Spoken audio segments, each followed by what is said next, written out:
m'appelle Oussa Esdras de Bigvaï. Je suis ingénieur d'État en génie civil, manager en gestion de projets linéaires à l'entreprise Taporsal. Alors, j'ai un réel plaisir de vous faire une petite introduction sur la planification linéaire avec l'outil comme Tilos.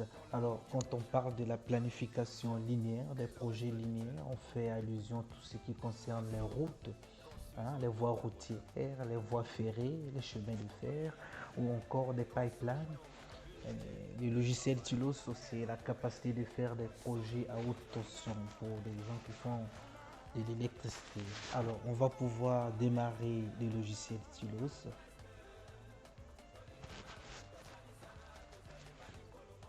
Alors, le logiciel Tilos, pour une petite introduction, c'est le logiciel le plus avancé en planification des projets linéaires.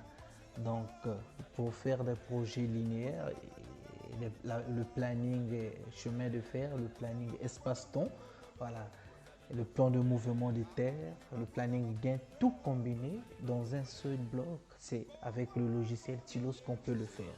Il n'y a pas un autre outil informatique plus avancé que le logiciel Tilos dans ce cas. Alors, ici, nous avons Recent Project, ça veut dire des projets qu'on a eu à faire.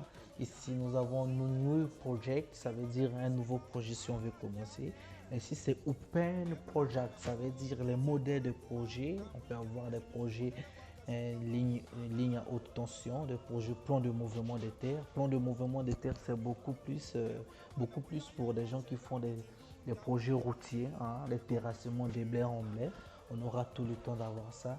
Tramway, tunnels, rails, travaux de verre, des réseaux, voiries réseaux divers, préfabrication, etc. Alors, on doit commencer par un nouveau projet. Pour commencer avec un nouveau projet, il faut prendre un modèle, soit vierge, modèle haute tension, modèle mouvement de terre, tramway, etc. Mais nous, on préfère commencer avec le modèle général parce qu'avec le modèle général, on peut faire le tout, ce qu'on vient de préciter, modèle vierge, etc. Alors, on clique OK, on crée notre projet, on le nomme formation Tilos. Ça, c'est ce que j'ai fait, mais vous pouvez écrire formation Tilos. Vous pouvez écrire tout ce que vous voulez, n'importe quoi. Alors, une fois qu'on crée le nom de notre projet, on doit pouvoir choisir l'unité de distance. Voilà. Parmi les unités de distance, nous avons le kilomètre. Vous allez constater quand je clique le kilomètre, voici la notation. On commence à 0 à 10. Si je clique sur kilomètre plus, on a 0 plus 0, 0, 10 plus 0, 0. Ça, c'est la notation côté des points kilométriques. Si je mets par exemple en mètre, vous voyez, on a 0, 10 à point et cube. Si on met en mètre cube par mètre, voilà, vous voyez aussi. Donc, de préférable pour des projets routiers, on prend mètre ou bien kilomètre plus. Alors, si votre projet débute par un point kilométrique 0, 0, vous mettez 0 plus 0, 0. Même si vous mettez par exemple 0, lui va prendre en considération. Si vous mettez votre projet est de 20 km ou 15 km, vous écrivez seulement 15. Voilà, il va prendre en considération. Donc, je remets le 10. Alors, une fois terminé, nous allons choisir maintenant la date du début de projet. Donc, pour la date du début de projet, ça après l'ordre des services donné par le maître d'ouvrage, on doit choisir quand est-ce qu'on doit commencer le projet. Donc, vous devez choisir la date du début de votre projet. Pour cela, on clique là-dessus. Là, on a ici en haut, on a les années de 2015, 2016, 17, 18, 19, 20, 20. Donc, jusqu'à l'infini, jusqu'à 2070, 2027, vous pouvez continuer, etc. Donc, c'est infini. Donc, on revient un peu.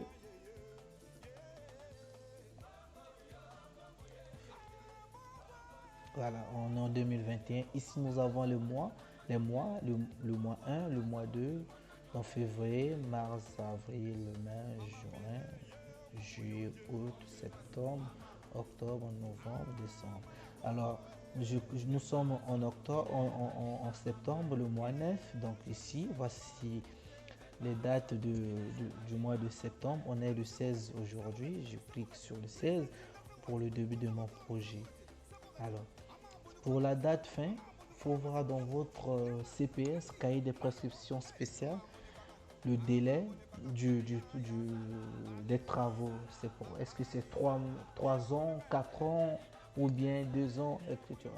Donc, si c'est par exemple 3 ans, bon, je mets jusqu'en 2025, je mets ça, ça va finir le 11e mois, le 13 11e mois.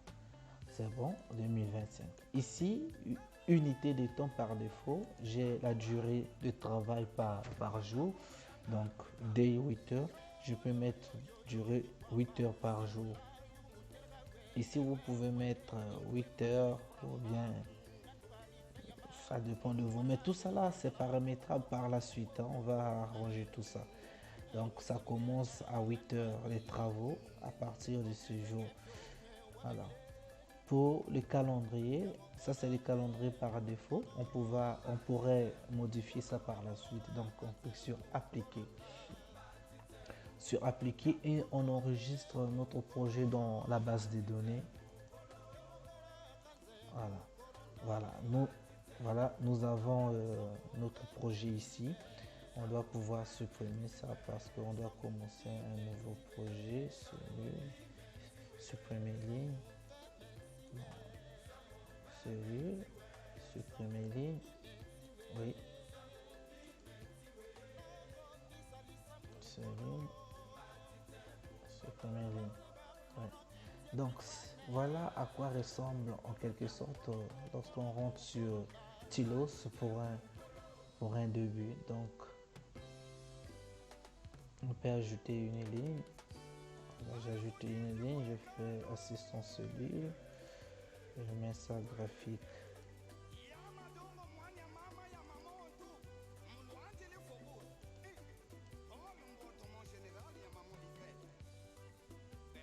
Je supprime ça avec la commande supprimer. Voilà. Donc ici on a en quelque sorte espace-temps. Ça c'est l'espace, ça c'est le temps. Ça on verra ça par la suite, mais pour le moment on doit d'abord présenter le logiciel, les outils, la barre principale, etc. Alors on va voir un peu le manuel PDF. En haut, nous avons l'outil actif. L'outil actif concerne quoi? Si par exemple nous cliquons ici, on prend par exemple une tâche, je fais comme ça, tac. Vous voyez, si je clique là, ici, les informations, les indications concernant cette tâche sortent ici. C'est ça l'outil actif. Ça veut dire que ce projet commence le 29 10e mois 2021 et prendra fin le 26 9e mois 2023. Ça commence à 7 heures, ça termine à 17 heures. Donc la durée, ça fait 748. Vous voyez? Donc ça commence au PK 0 plus 400, ça termine au PK 500 plus. Donc ça prend une longueur totale de 4 plus 600. Donc c'est ça l'avantage des Tilos. Donc vous allez faire un planning espace-temps donc d'une fluidité très avancée. Alors, l'autre chose, nous avons zone de travail. Zone de travail, c'est là où je viens de faire une tâche, ça ici. Là aussi, c'est une zone de travail. Nous avons la barre d'outils principale. La barre d'outils principale, c'est celle-là. Voilà, c'est celle qui est en haut. Nous enregistrer, revenir en arrière. Tout ce qui concerne replanifier, paramètres d'impression, changement global, tableau de bord, etc. Alors, par la suite, nous avons les navigateurs. C'est ici qui est plus important parce que tout ça se passe ici. Là, dans le navigateur, nous avons, je vais réduire ça, on a trois types d'éléments de vue. On a la vue, on a les données du projet et puis on a la bibliothèque. Si nous cliquons ici, nous avons les informations concernant la vue. On a les allocations, c'est-à-dire les coûts, allocation, les ressources affectées. Nous avons le diagramme Gantt. Si nous cliquons ici, il y a le diagramme Gantt qui va sortir ici. Donc, vous allez voir par exemple, si je fais une tâche au niveau des distances ici, En principe, je dois avoir un diagramme Gantt automatiquement là, ici. C'est là, ça, voilà, voilà la barre, elle est là. Donc, travaux, je me suis dit, voilà. Donc, j'ai cette tâche que j'ai cliqué là-bas. Donc, le logiciel Tilos, ça vous permet de faire en même temps vous faites le planning chemin de fer, en même temps vous faites le planning Gantt. Donc, par définition, le planning chemin de fer, c'est un planning espace-temps qui vous permet de voir en un temps donné les travaux et la répartition des tâches. Donc, on revient là. Nous avons la liste des activités, task list, ça veut dire la liste des tâches. Nous avons la vue des pressions, des Gantt, et nous avons la vue que nous venons de voir, espace-temps. Si nous cliquons, nous revenons ici. C'est la même chose avec la vue des présentations ici. Donc, ici nous avons les données du projet, les sous-projets. On peut écrire, c'est un sous-projet, c'est peut-être formation Tilos, planning. Voilà, ici nous avons le calendrier qu'on pourra remodifier, choisir le vrai calendrier par rapport à notre projet. Nous avons la définition des axes du projet. Nous avons la définition des axes temps, le profil temps. Nous avons la bibliothèque graphique, là où on peut ajouter des images, des couches, etc. Et type de calendrier. Nous avons la catégorie, campagne work type. Alors, la toute dernière, c'est la bibliothèque générale. Dans la bibliothèque générale, nous avons la bibliothèque des activités, nous avons coût des ressources, nous avons la bibliothèque graphique, là où on pourra dessiner des éléments. Voilà, il y a pas mal des éléments, etc. Donc, c'est un peu l'introduction sur la planification linéaire avec les logiciels Tilos. Alors, ici, nous avons la barre de propriété. La barre de propriété, c'est tout simplement lorsque nous cliquons ici, hein, elle apparaît en bas ici, la barre de propriété. On peut modifier les coordonnées, les affichages, les lignes de code, la forme des lignes. Si je viens par exemple sur affichage ligne, cette ligne là je dois la changer, je la mets par exemple comme ça. je, je, Elle ici elle est en rectangle, donc je dois choisir le type de ligne, type de, voilà, je la mets comme ça, voilà, vous voyez. Je peux choisir modifier sa taille, il suffit de cliquer là, je mets ici par exemple 3, vous voyez, ça augmente un peu, là je mets 2, augmente un peu.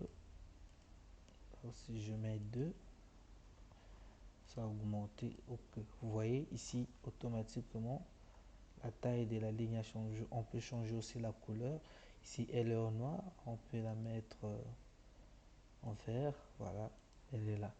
Donc, Tilo, c'est un logiciel très avancé dans la planification linéaire. Merci et à très bientôt. Esdras Zouba, ingénieur d'État en génie civil.